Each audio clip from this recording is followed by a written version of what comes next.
Hi friends, welcome back to Reshma Gowda vlogs. ನಾನು ರೇಷ್ಮಾ. ನಾನು ಚೆನ್ನಾಗಿದ್ದೀನಿ, ನೀವು ಕೂಡ ಚೆನ್ನಾಗಿದ್ದೀರಾ ಅಂತ ಅನ್ಕೋತೀನಿ. ನಾನಿವತ್ತು ಬೆಳಿಗ್ಗೆ 5:30ಇಂದನೇ ವ್ಲಾಗ್ನ ಶುರು ಮಾಡಿದ್ದೀನಿ.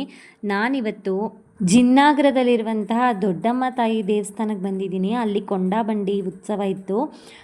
ಇದು ನಾನು ಬರ್ತಾ ಇರೋದು ಮೊದಲನೇ ಸಾರಿನೇ. ಯಾಕೆಂದರೆ ಇದು ನನ್ನ ತಮ್ಮ ಇದ್ದಾನಲ್ಲ, ಅವ್ರ ಮನೆ ದೇವರು, ನಮ್ಮ ಆಂಟಿಯವ್ರ ಮನೆ ದೇವರು. ನನಗೂ ಬರೋ ಐಡಿಯಾ ಏನಿರಲಿಲ್ಲ. ನಾವು ಬೇಸಿಗೆ ರಜಕ್ಕೆ ಅಂತ ಹೇಳಿ ನಮ್ಮ ಆಂಟಿ ಮನೆಗೆ ಹೋಗಿರ್ಬೇಕಾದ್ರೆ ನನ್ನ ತಮ್ಮ ಇಲ್ಲಿ ನಮ್ಮ ಮನೆ ದೇವರು ಕೊಂಡಾಬಂಡಿ ಇದೆ, ಹೋಗೋಣ ಬೆಳಗಿನ ಜಾವ ಅಂತ ಹೇಳ್ಬಿಟ್ಟು ಕರ್ಕೊಂಡು ಬಂದಿದ್ದಾನೆ. ದೇವಸ್ಥಾನ ಅಂತೂ ತುಂಬಾ ಚೆನ್ನಾಗಿತ್ತು. ಎಷ್ಟು ಚೆನ್ನಾಗಿತ್ತು ಅಂದರೆ ದೇವರನ್ನ ನೋಡ್ತಾ ಇದ್ದರೆ ನೋಡ್ತಾನೆ ಇರಬೇಕು ಅಂತ ಅನ್ನಿಸ್ತಾ ಇತ್ತು. ಅಷ್ಟು ಚೆನ್ನಾಗಿ ಅಲಂಕಾರ ಮಾಡಿದರು. ದರ್ಶನ ಅಂತೂ ತುಂಬ ಚೆನ್ನಾಗಾಯಿತು. ನಾವು ಹೋಗುವಷ್ಟೊತ್ತಿಗೆ ಸ್ವಲ್ಪ ಲೇಟಾಗಿತ್ತು. ಕೊಂಡ ಅಂತೂ ಮುಗ್ದೋಗಿತ್ತು. ದೇವ್ರ ದರ್ಶನ ಎಲ್ಲ ಮುಗಿಸ್ಕೊಂಡು ನಾವು ಸ್ವಲ್ಪ ಹೊತ್ತಿದ್ದು ಹೊರಟ್ವಿ. ಅಲ್ಲಿಂದ ಬರ್ತಾನೆ ನಮ್ಮ ಆಂಟಿ ಮನೆಗೆ ಬಂದ್ವಲ್ಲ, ನಮ್ಮ ಆಂಟಿ ಚಿಕನ್ ಎಲ್ಲ ತೊಗೊಂಡು ಬಂದಿದ್ರು. ಸೊ ಬಿರಿಯಾನಿನೂ ಚಾಪ್ಸ್ನೂ ಮಾಡೋಣ ಅಂತ ಹೇಳ್ಬಿಟ್ಟು ಎಲ್ಲರೂ ಸೇರಿ ಅಡುಗೆಗೆ ರೆಡಿ ಮಾಡ್ಕೋತಾ ಇದ್ದೀವಿ. ಇದು ನಮ್ಮ ಚಿಕ್ಕಮ್ಮನ ಮನೆ, ನಮ್ಮ ಅಮ್ಮನ ತಂಗಿ ಮನೆ. ಹಾಲಿಡೇಸ್ಗೆ ಅಂತ ಹೇಳ್ಬಿಟ್ಟು ಮಕ್ಕಳು, ನಾನು, ನಮ್ಮ ಚಿಕ್ಕಮ್ಮನ ಮಕ್ಕಳು, ದೊಡ್ಡಮ್ಮನ ಮಕ್ಕಳು ಎಲ್ಲರೂ ಒಟ್ಟಿಗೆ ಬಂದಿದ್ದೀವಿ. ತುಂಬ ದಿನಗಳಾಗಿತ್ತು ನಾವು ಈ ರೀತಿ ಸೇರಿ. ದಿನಗಳೆಲ್ಲ ವರ್ಷಗಳೇ ಕಳೆದೋಗಿತ್ತು. ಈ ಸಾರಿ ಹಾಲಿಡೇಸಿಗೆ ಬರಲೇಬೇಕು ಅಂತ ತುಂಬಾ ಫೋರ್ಸ್ ಮಾಡಿದರು. ಅದಕ್ಕೋಸ್ಕರ ಅಂತ ಹೇಳಿ ಎಲ್ಲರೂ ಒಂದಿನ ಫಿಕ್ಸ್ ಮಾಡಿಕೊಂಡು ಬಂದಿದ್ದೀವಿ. ಸೊ ನನ್ನ ತಮ್ಮ ಮತ್ತು ನಾನು, ನಮ್ಮ ಅಕ್ಕ, ನನ್ನ ತಂಗಿ ಎಲ್ಲ ಸೇರಿಕೊಂಡು ಅಡುಗೆ ಮಾಡ್ತಾಯಿದ್ದೀವಿ. ಫಸ್ಟಿಗೆ ಬಿರಿಯಾನಿ ಮಾಡಿಬಿಡೋಣ ಬೆಳಗಿನ ತಿಂಡಿಗೆ ಅಂತ ಹೇಳ್ಬಿಟ್ಟು ಎಲ್ಲನೂ ರೆಡಿ ಮಾಡ್ಕೋತಾ ಇದ್ದೀವಿ. ಬಿರಿಯಾನಿಗೆಲ್ಲ ಒಗ್ಗರಣೆ ಹಾಕ್ಬಿಟ್ಟು ಚಾಪ್ಸ್ಗೆ ರುಬ್ಕೊಳ್ಳೋಣ ಅಂತ ಹೇಳಿ ನಾನು ನನ್ನ ತಂಗಿನೂ ಎಲ್ಲನೂ ರೆಡಿ ಮಾಡ್ಕೋತಾ ಇದ್ವಿ. ಅಕ್ಕ ಮತ್ತು ತಮ್ಮ ಇಬ್ಬರು ಸೇರಿಕೊಂಡು ಬಿರಿಯಾನಿ ರೆಡಿ ಮಾಡಿದ್ರು. ಚಿಕನ್ ಚಾಪ್ಸ್ಗೂ ಕೂಡ ಪಕ್ಕದಲ್ಲೇ ಇಟ್ಕೊಂಡಿದ್ದೀವಿ.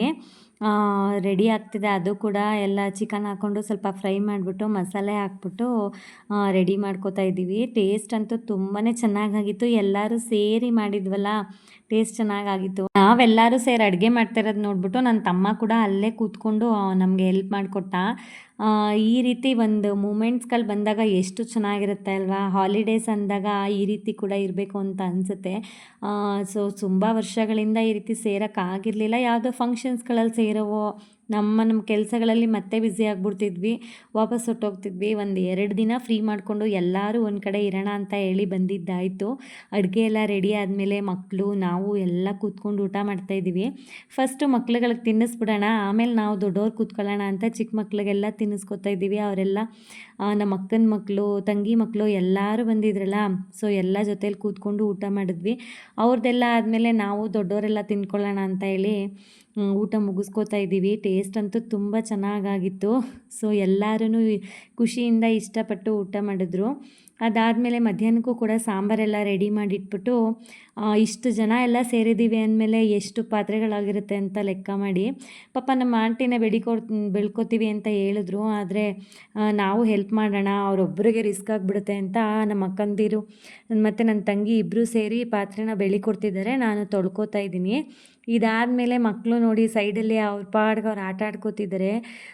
ನಾವುಗಳು ಎಲ್ಲ ಸಿಂಗಲ್ ಆಗಿರೋದ್ರಿಂದ ಅವ್ರಿಗೆ ಆಡೋದಕ್ಕೆ ಯಾರೂ ಸಿಗಲ್ಲ. ಅವ್ರ ಪಾಡ್ಗೆ ಅವ್ರು ಏನೋ ಮನೆಯಲ್ಲಿ ಮಾಡ್ಕೋತಿರ್ತಾರೆ. ಬಟ್ ಈ ರೀತಿ ಹೊರಗಡೆ ಬಂದಾಗ ನೋಡಿ ಹಳೇ ಮೂಮೆಂಟ್ಸ್ ಎಲ್ಲ ಎಷ್ಟು ಚೆನ್ನಾಗಿ ಕ್ರಿಯೇಟ್ ಮಾಡ್ತಿದ್ದಾರೆ ಅಲ್ವಾ. ನೋಡೋಕ್ಕಂತೂ ತುಂಬ ಚೆನ್ನಾಗಿದೆ. ನಾವು ಚಿಕ್ಕವರಿದ್ದಾಗ ಈ ರೀತಿ ನೊಗದಲ್ಲೇ ಆಟ ಆಡ್ತಿದ್ವಿ. ಈಗ ಮಕ್ಕಳು ಕೂಡ ಅದನ್ನೇ ಮಾಡ್ತಾಯಿದ್ರು, ಖುಷಿ ಆಗ್ತಿತ್ತು. ಹಾಗೆ ಸಮ್ಮರ್ ಹಾಲಿಡೇಸ್ ಆಗಿರೋದ್ರಿಂದ ಮಧ್ಯಾಹ್ನ ಐಸ್ ಕ್ರೀಮ್ ಕೂಡ ತರಿಸಿದ್ವಿ. ನಮ್ಮ ಭಾವ ತೊಗೊಂಬಂದು ಕೊಟ್ಟಿದ್ರು. ಸೊ ಎಲ್ಲರೂ ಐಸ್ ಕ್ರೀಮ್ನ ಶೇರ್ ಮಾಡ್ಕೊಂಡು ತಿಂತಾಯಿದ್ವಿ. ಫ್ಯಾಮಿಲಿ ಪ್ಯಾಕ್ ತೊಗೊಂಡು ಬಂದಿದ್ರು. ಮಕ್ಕಳಿಗೆ ಅಂದರೆ ಒಂದು 2 ಗಂಟೆ ಟೈಮ್ಗೆ ಒಂದು ಸರಿನಾದರೂ ಏನಾದರೂ ಕೇಳ್ತಾನೆ ಇರ್ತಾರೆ. ಸೊ ಅವರಿಗೆ ಐಸ್ ಕ್ರೀಮ್ ಕೊಟ್ಟಿದ್ದಾಯಿತು. ಎಲ್ಲರೂ ತಿಂದು ಜೊತೆಗೆ ಎಳ್ನೀರು ಕೂಡ ಕುಡಿದ್ವಿ.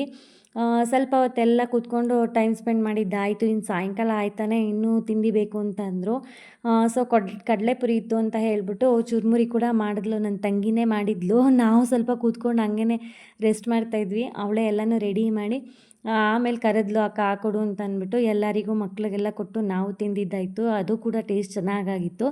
ಸೊ ಇನ್ನು ನೈಟ್ಗೆ ಏನು ಅಡುಗೆ ಮಾಡೋದು ಅಂತ ಹೇಳ್ಬಿಟ್ಟು ವಡೆ ಮಾಡೋಣ ಅಂತ ಹೇಳಿ ಕಾಳು ನೆನೆಸಿ ವಡೆಗೆಲ್ಲ ರೆಡಿ ಮಾಡ್ಕೊಂಡಿದ್ದಾಯಿತು. ನಮ್ಮ ಅಕ್ಕ ಕೂತ್ಕೊಂಡು ವಡೆ ತಟ್ಕೊಡ್ತಿದ್ದಾರೆ. ಇನ್ನು ಮಕ್ಕಳೆಲ್ಲ ಆಟ ಆಡ್ಕೊತಿದ್ದಾರೆ. ಸಂಜೆ ಆಯ್ತಲ್ಲ, ಇನ್ನು ರಾತ್ರಿಗೆಲ್ಲ ಅಡುಗೆ ರೆಡಿ ಆಯಿತು, ಮಕ್ಳಿಗೆಲ್ಲ ಊಟ ಬಡಿಸಿ ದೊಡ್ಡವರು ಎಲ್ಲ ತಿಂತಾಯಿದ್ದೀವಿ.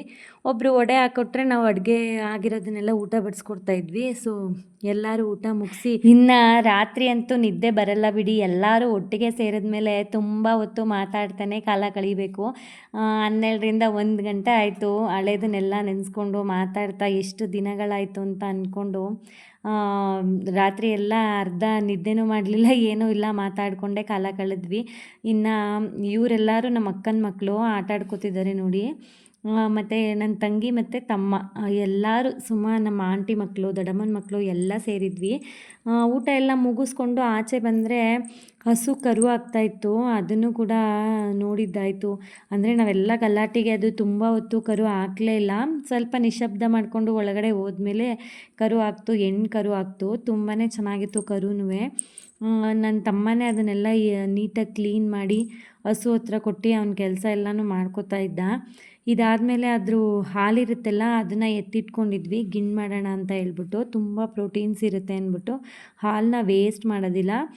ತುಂಬ ಜನ ಗಿಣ್ಣು ಮಾಡ್ಕೋತಾರೆ. ನನ್ನ ತಂಗಿ ನಾನು ಮಾಡಿಕೊಡ್ತೀನಿ ಅಂತ ಹೇಳ್ಬಿಟ್ಟು ಹಾಲೆಲ್ಲ ಎತ್ತಿಟ್ಕೊಂಡ್ಲು. ರಾತ್ರಿಯೇ ಕರು ಹಾಕಿದ್ದಿದ್ದರಿಂದ ಆವಾಗ ಕರೆದಿದ್ದ ಹಾಲು ಮತ್ತು ಬೆಳಗಿನ ಹಾಲು ಎರಡೂ ಸೇರಿಸಿ ಮಾಡೋಣ ಅಂತ ಹೇಳ್ಬಿಟ್ಟು ಹಾಲನ್ನೆಲ್ಲ ಫ್ರಿಜ್ಗೆ ಎತ್ತಿಟ್ಬಿಟ್ಟು ಇನ್ನು ರಾತ್ರಿ ಮಲಗಿದ್ದಾಯಿತು.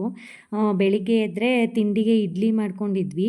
ಇಡ್ಲಿ ಮಾಡಿಬಿಟ್ಟು ಅದೇ ಪಾತ್ರೆಯಲ್ಲಿ ಮತ್ತು ಅವಳು ಗಿಣ್ಣು ಮಾಡ್ತೀನಿ ಅಂತ ಹೇಳಿದ್ಲಲ್ಲ ಅದಕ್ಕೆಲ್ಲ ರೆಡಿ ಮಾಡಿ ಅದನ್ನು ಕೂಡ ಜೊತೆಯಲ್ಲೇ ಮಾಡ್ಕೊಂಡ್ವಿ. ಸ್ವೀಟ್ ರೆಸಿಪಿ ಒಂದು, ಇಡ್ಲಿ ಒಂದು, ಎರಡೂ ರೆಡಿ ಆಯಿತು. ಟೇಸ್ಟು ಚೆನ್ನಾಗಾಗಿತ್ತು. ಪ್ರೋಟೀನ್ ಅಂತೂ ತುಂಬ ಚೆನ್ನಾಗಿರುತ್ತೆ. ಗಿಣ್ಣಾಲು ಸಿಕ್ಕಿದಾಗ ಮಾಡಿಕೊಂಡ್ರೆ ಆರೋಗ್ಯಕ್ಕೂ ಒಳ್ಳೆಯದು.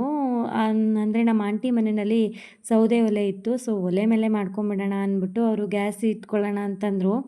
ಬೇಡ ಅಂತ ಹೇಳಿ ಒಲೆನೇ ಹಚ್ಕೊಂಡಿದ್ದೀವಿ. ಟೇಸ್ಟ್ ಅಂತೂ ತುಂಬ ಚೆನ್ನಾಗಾಗಿತ್ತು.